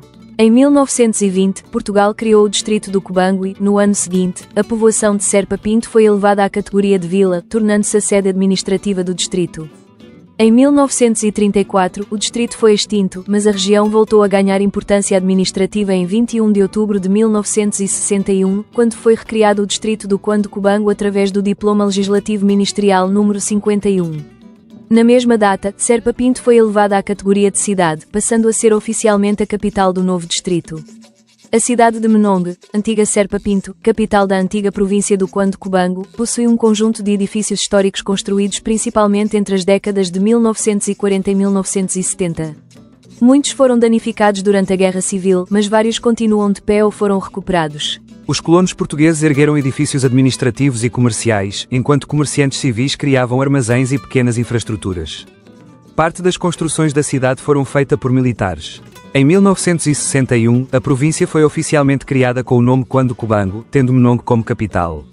Durante a Guerra Colonial e depois a Guerra Civil, 1975 a 2002, o Quando Cubango foi palco de intensos combates. Antigo Tribunal. Edifício histórico ligado ao sistema judicial da então Vila de Serpa Pinto. Antigo Hospital de Menongue. Construído para prestar assistência médica à população da região. Posteriormente ampliado e modernizado. Estação dos Caminhos de Ferro de Moçambique, Menongue. Terminal da linha ferroviária que liga o Namibe ao sudeste de Angola. Um dos edifícios históricos mais importantes da cidade. No centro de Menongue ainda existem várias moradias e edifícios comerciais construídos durante a expansão urbana da cidade. Muitos apresentam varandas amplas, alpendres e coberturas adaptadas ao clima local. O património histórico de Menongue é mais discreto do que o de cidades como Luanda, Benguela ou Ombo, mas possui um valor significativo por refletir a ocupação e o desenvolvimento do sudeste de Angola. Além dos edifícios públicos, a cidade conserva antigas escolas, armazéns comerciais e habitações que testemunham a sua evolução ao longo do século XX. Esses imóveis constituem um importante legado arquitetónico e histórico da região. Foram empreiteiros visionários e arquitetos que deram forma ao estilo da cidade. O comércio, sempre em movimento, foi o motor que acelerou as obras e trouxe vida às construções. Cada projeto refletia não só técnica, mas também a força da economia local que empurrava o crescimento urbano para frente. Cunene, devido às características naturais da região, marcada por condições geográficas e ambientais específicas, o território nunca apresentou uma grande concentração populacional. Apesar disso, no século XVIII, os Coamas conseguiram fortalecer a sua organização social e política, formando o Reino Coama, uma estrutura política com grande estabilidade e influência na região. A atual cidade de Ongiva, capital da província do Cunene, desenvolveu-se principalmente durante o período colonial português. Antes disso, a região era ocupada há séculos pelos povos Ovambo, especialmente pelos reinos tradicionais que mantinham atividades agrícolas, pecuárias e comerciais. Durante o século XIX, com a expansão dos interesses europeus em África, as terras próximas ao rio Cunene passaram a despertar a atenção de várias potências coloniais. Portugal procurava consolidar a sua presença na região, enquanto a Grã-Bretanha e a Alemanha também demonstravam interesse estratégico pelo território. Após a Conferência de Berlim, realizada entre 1884 e 1885, a Alemanha recebeu o controle do território que corresponde atualmente à Namíbia, tendo o rio Cunene como uma das referências da fronteira norte. Essa divisão aumentou a disputa e a presença europeia no sul de Angola. Embora Portugal reivindicasse o território desde o século XIX, a ocupação efetiva do sul de Angola foi lenta devido à resistência das populações locais. Foi apenas nas primeiras décadas do século XX que começaram a surgir postos militares permanentes e pequenas estruturas administrativas. Em 1915, após campanhas militares destinadas a consolidar o domínio colonial no sul de Angola, foi criada uma povoação organizada. Durante o período colonial, recebeu o nome de Vila Pereira de Essa, em homenagem ao general português Pereira de Essa, que comandou operações militares na região. As primeiras construções utilizavam tijolo cozido, pedra, cal, madeira, chapas metálicas para cobertura. Nas décadas de 1940 e 1950 começou a aumentar o uso do betão armado nas obras públicas. Com os investimentos portugueses no sul de Angola, Vila Pereira de Essa passou por um processo de urbanização.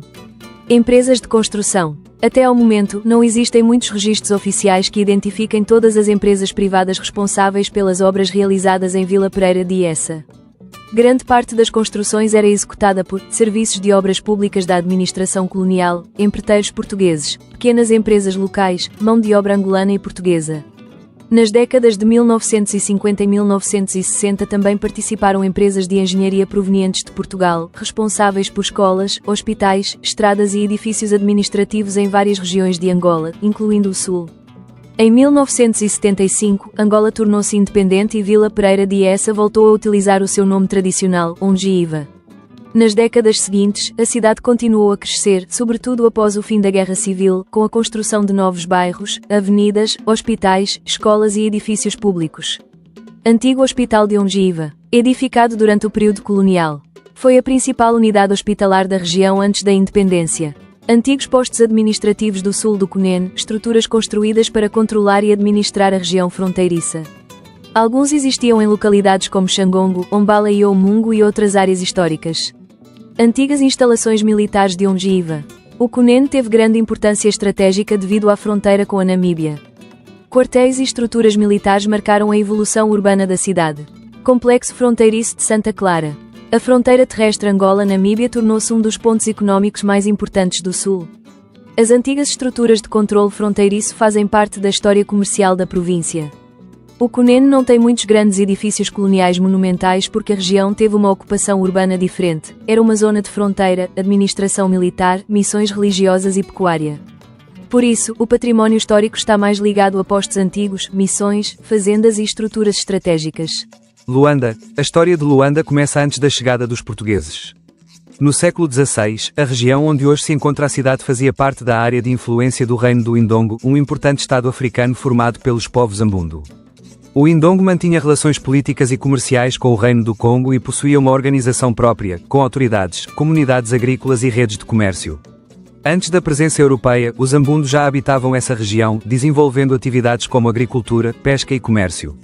A área de Luanda tinha uma importância especial devido à produção do nizimbo, pequenas conchas utilizadas como moeda e que eram recolhidas na ilha de Luanda, tornando o local um importante centro económico da época. Em 1557, o rei do Indongo, Indambi Agola, procurou apoio junto dos portugueses, solicitando o envio de missionários. Em resposta, no dia 22 de dezembro de 1559, partiram de Lisboa navios portugueses levando o emissário Paulo Dias de Novaes e 2 padres jesuítas. A missão chegou à região do rio Kwanza em 1560, mas foi recebida com desconfiança pelo novo rei do Indongo, Gola Quilonge Kia Indambi, que considerava os portugueses uma ameaça e ordenou a sua prisão. Depois de anos de negociações, Paulo Dias de Novaes conseguiu regressar a Portugal. Em 1574, voltou novamente a Angola com uma nova expedição, trazendo colonos, religiosos, comerciantes, funcionários e soldados. Chegou à ilha de Luanda em fevereiro de 1575, onde estabeleceu o primeiro núcleo português na região. Pouco tempo depois, percebeu-se que a ilha não oferecia as melhores condições para uma povoação permanente. Por isso, em 25 de janeiro de 1576, ano da fundação da cidade de Luanda, Paulo Dias de Novaes fundou, em terra firme, a vila de São Paulo de Luanda, lançando a primeira pedra da igreja dedicada a São Sebastião, no local onde hoje se encontra o Museu das Forças Armadas. A escolha do local esteve ligada às suas vantagens naturais, uma baía protegida, um porto seguro para os navios e acesso à água potável. A nova povoação começou a crescer, dividindo-se entre a Cidade Alta, onde ficaram os edifícios administrativos e religiosos, e a Cidade Baixa, onde se concentravam comerciantes, soldados e atividades ligadas ao comércio. Durante os séculos XVI a XIX, a economia de Luanda esteve profundamente ligada ao comércio transatlântico de pessoas escravizadas. A cidade tornou-se um dos maiores portos de embarque de africanos escravizados para as Américas, especialmente para o Brasil, mas também para as Caraíbas, Cuba e, em menor número, para a América do Norte, incluindo o território que viria a constituir os Estados Unidos. O comércio de escravos gerou enormes lucros para comerciantes portugueses, luso-africanos e outros intermediários, transformando Luanda num dos principais centros económicos da costa ocidental africana. Os lucros obtidos com o comércio de pessoas escravizadas, setor industrial e agricultura e outras atividades económicas associadas contribuíram para o crescimento urbano de Luanda. A riqueza gerada permitiu financiar a construção de edifícios públicos, fortalezas, armazéns, residências e infraestruturas portuárias.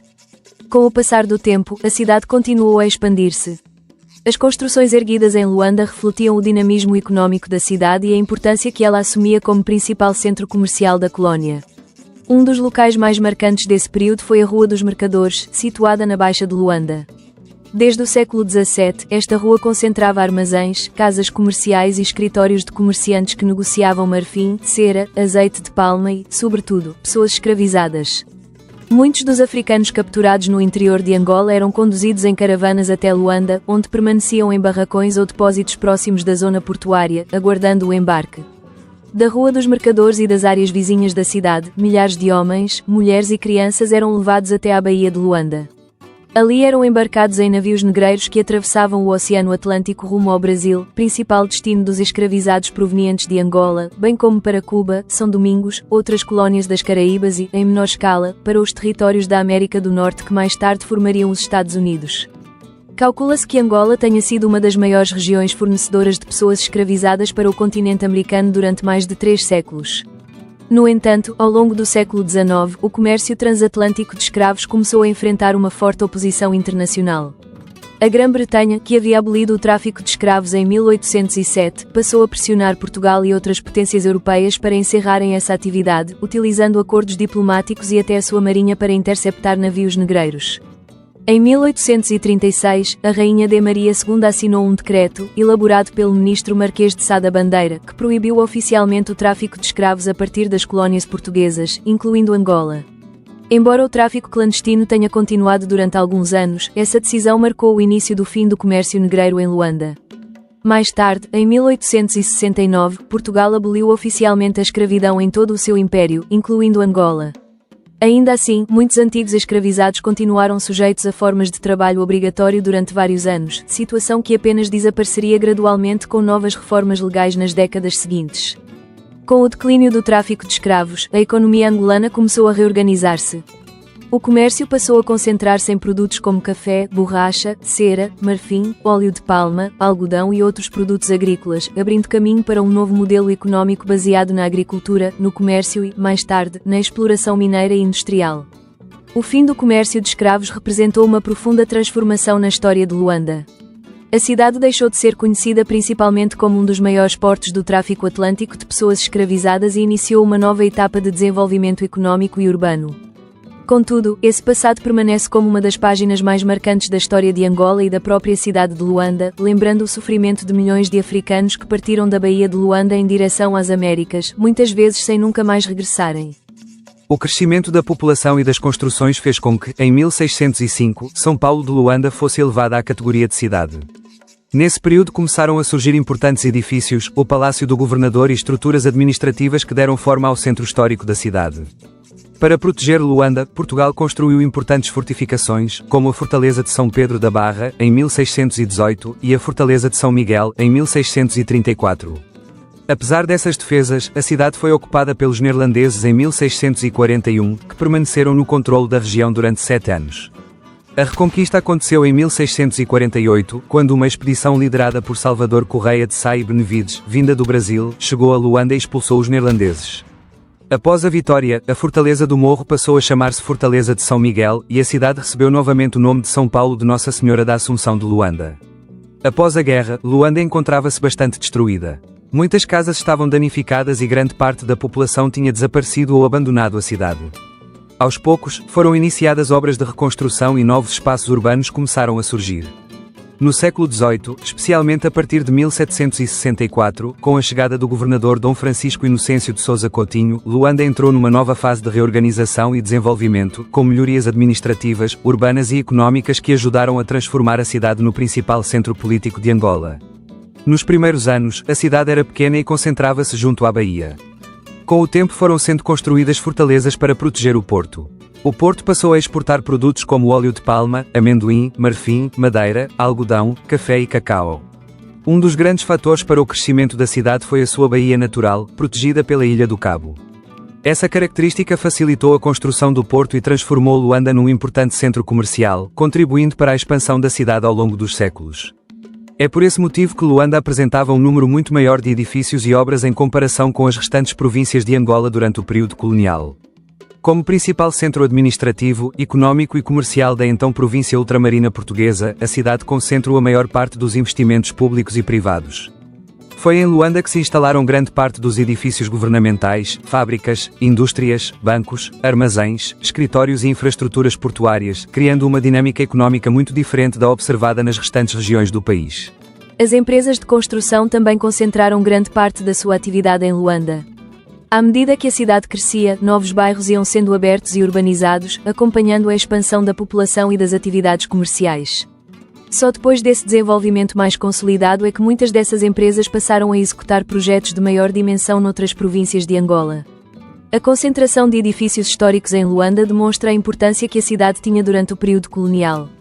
Obras como o atual governo provincial de Luanda, os antigos palácios da presidência, o Hospital Maria Pia, atual Hospital Josina Machel, o edifício do Banco Nacional de Angola, as salas de cinema e o edifício que, na época, era considerado o mais alto da colónia portuguesa, hoje sede do BPC, refletem o nível de investimento realizado na capital, o Palácio de Ferro, os caminhos de ferro de Luanda.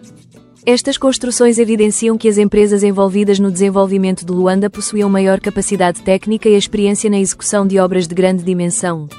No início do século XX, Luanda era uma cidade relativamente pequena, concentrada na Baixa, Cidade Alta, Ingombota e Coqueiros.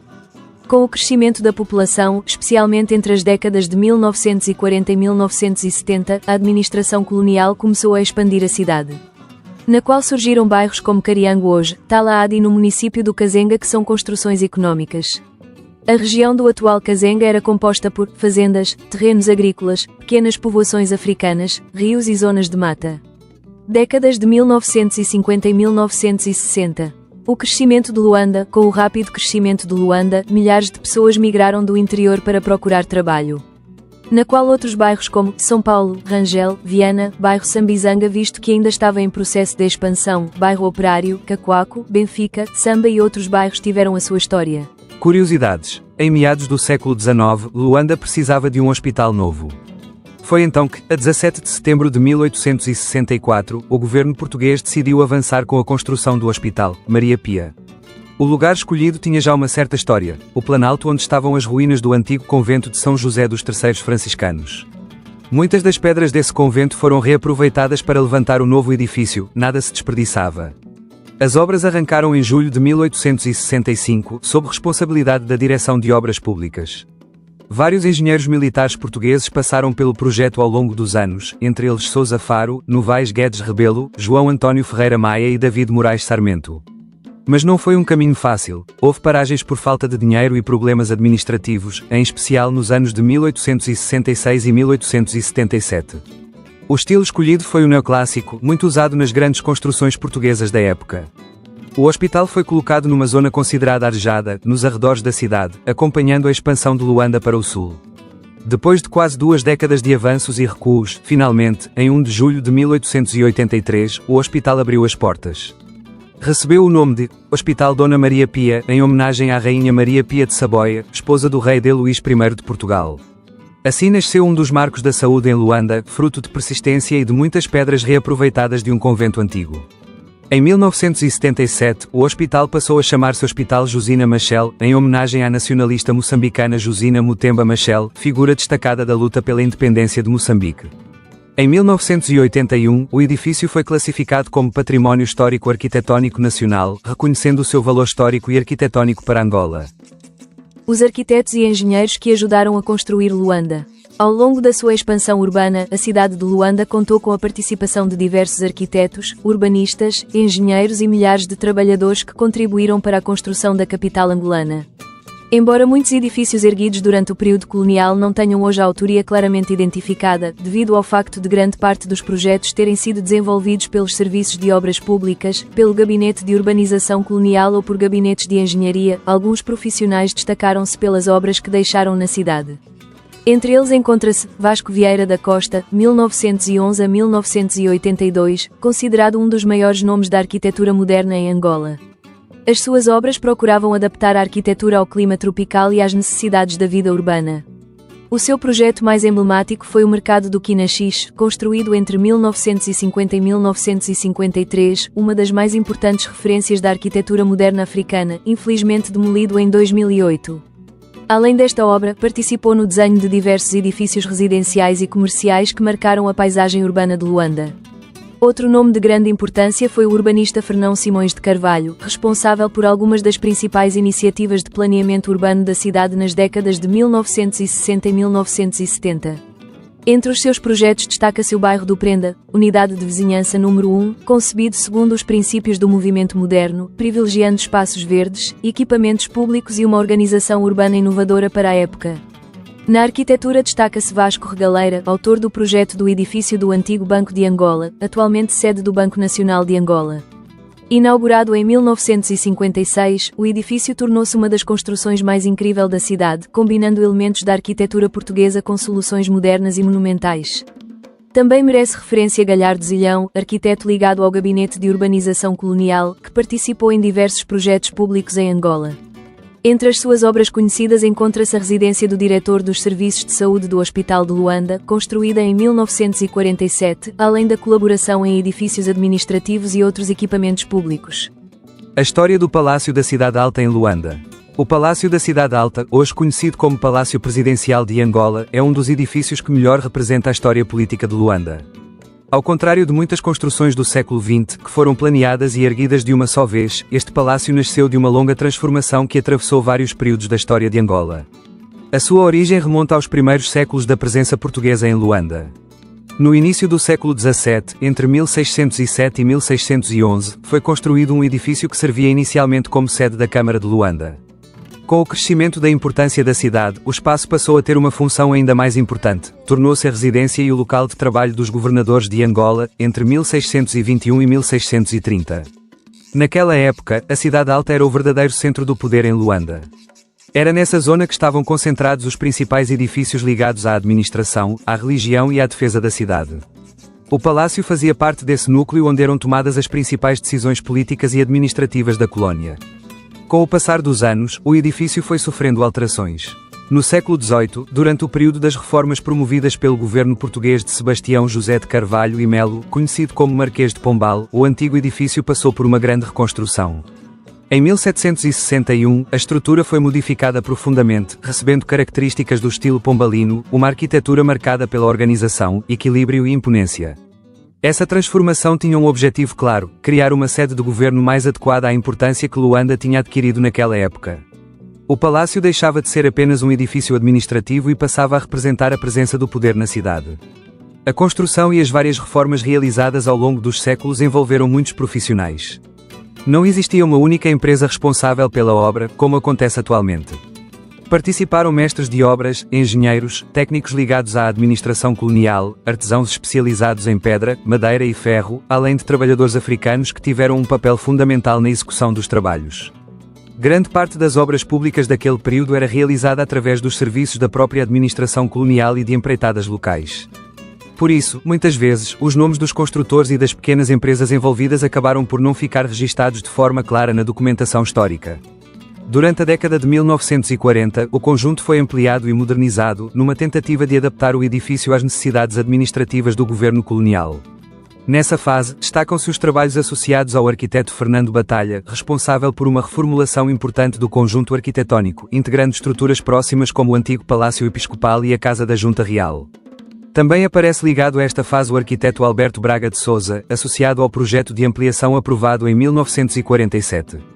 As obras deram ao palácio a aparência monumental que conhecemos atualmente, uma fachada organizada, com linhas clássicas e uma presença que transmite autoridade e importância institucional. Durante o período colonial, até 1975, o Palácio da Cidade Alta foi o centro simbólico do governo português em Angola. Foi naquele espaço que vários governadores gerais exerceram funções e onde se concentrava grande parte da vida política da colónia. Com a independência de Angola, em 11 de novembro de 1975, o edifício passou a assumir uma nova função histórica, tornou-se a sede oficial da Presidência da República de Angola. Mais do que um simples edifício, o Palácio da Cidade Alta é uma construção feita de várias épocas. As suas paredes contam uma história que atravessa mais de 3 séculos, reunindo o trabalho de arquitetos, engenheiros, mestres de obras, artesãos e milhares de trabalhadores que participaram na sua construção e transformação. O palácio é, assim, uma das memórias vivas de Luanda, um lugar onde diferentes períodos da história de Angola ficaram registados na própria arquitetura. Outras construções em Luanda. Grande parte deste desenvolvimento urbano foi coordenada pelo Gabinete de Urbanização Colonial, GUC, organismo responsável pelo planeamento de bairros, escolas, hospitais, edifícios públicos e infraestruturas em várias cidades angolanas. O seu trabalho teve um papel decisivo na organização e a expansão de Luanda durante as décadas que antecederam a independência. No entanto, a história da construção de Luanda não pode ser atribuída apenas aos arquitetos. A concretização desses projetos exigiu o trabalho conjunto de engenheiros civis, empresas de construção, serviços de obras públicas, desenhadores, mestres de obras e milhares de trabalhadores angolanos. No segundo episódio com o tema Quem construiu Angola? A história das empresas que ergueram Angola abrangendo os séculos 20 e 21 mostramos empresas como Teixeira Duarte, Soares da Costa, Mota e Companhia, Sumag, Edifer e muitas outras participaram na execução de edifícios públicos, bairros residenciais, estradas, escolas, hospitais e diversas infraestruturas que contribuíram para transformar Luanda numa das maiores cidades da África Austral. Assim, a construção da capital angolana foi o resultado do esforço coletivo de arquitetos, urbanistas, engenheiros, empresas e trabalhadores que, ao longo de várias décadas, ajudaram a moldar a identidade arquitetónica e urbana de Luanda. Muitos dos edifícios que ainda hoje fazem parte da paisagem da cidade testemunham esse período de intensa transformação e continuam a representar uma parte importante da história da arquitetura em Angola. A história de Angola não pertence apenas aos livros. Ela está nas cidades, nas estradas, nos edifícios e nas pessoas que os construíram. Enquanto houver histórias por contar, continuaremos a preservá-las para as futuras gerações. Muito obrigado por permanecer conosco até ao final deste vídeo. Cada edifício guarda uma história, cada parede carrega uma memória e cada geração deixa a sua marca na construção de Angola. Continuaremos a revelar estas histórias, valorizando os lugares, as pessoas e os conhecimentos que ajudaram a formar o país que conhecemos hoje. Até ao próximo documentário, com o tema Quem construiu Angola? A história dos edifícios históricos em todo o país. Estamos contigo, estamos juntos, valoriza o que é nosso, fortalece o que é possível.